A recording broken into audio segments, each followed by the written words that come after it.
Hey guys, wanted to give you an insight on a choke that it's probably got a name already. I'm going to call it the Cthulu Choke if it doesn't have a name. It's just a cross-collar choke from north-south, but it kept popping up as a troubleshooting issue for dealing with guys who were bigger than me with a big chest. Because from cross-side, when I tried to go head and arm control, because his chest was so big, when I put this pressure on him, my weight was dumping up high here. And I could still get some pressure, but if they're strong dudes and he starts to bridge and buck, it starts dumping my weight this way. And it kind of became a hassle. So I had to adjust my control here to keep him from turning into me. So instead I just would grab the back of the lapel and use my forearm as a pry bar. So as he would turn into me, or turn in, Paul, I would drive that back in to keep him from being able to roll in. And it just evolved from there.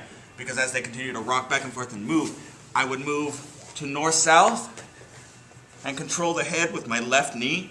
So now I have this control here and my knee on the other side, which immobilizes his ability, or stops his ability from being able to rock side to side. This is the position I would end up in. To finish this though, I'm blocking out my right hand. So I'm going to move my head to the other side and put heavy shoulder pressure, which will allow me to then pick up space here and get my grip. When I get my grip, it's here, and I'm just grabbing a handful of wrinkles. I don't need to go inside the lapel.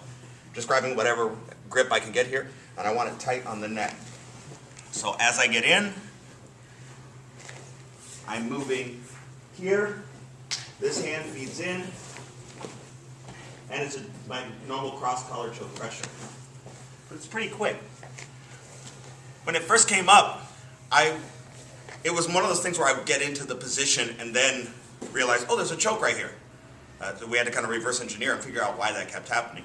And that's what we ended up with, but it's been pretty useful. It works fine on people who are smaller as well. Usually if in that situation, no, I would just go to my normal head and arm control and cross face and smash them down.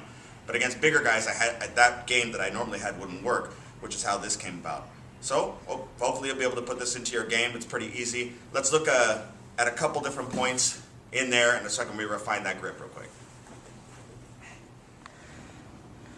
All right, a closer look on those grips real quick. First of all, if he's keeping his head to the mat as he should, he's trying to keep me from going underneath to get my cross face in a traditional way, then that's another reason why I need to get this grip.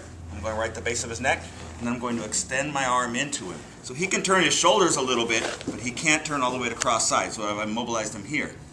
Now, as I start to circle, there's a risk that he's going to circle with me. I don't want that. So I'm going to move my far side arm, what would have been my underhook arm, to block the hip, and I'm going to step my left knee onto the side of his head.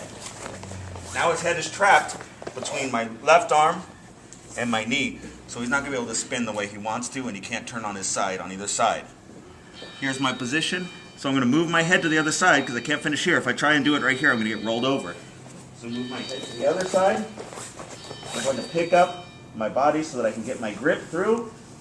And I'm just grabbing whatever I can grab here as deep and making sure that my wrist is right up against his neck. And then to finish, all I have to do is drop my body back down to spread my elbows back apart and create that pressure.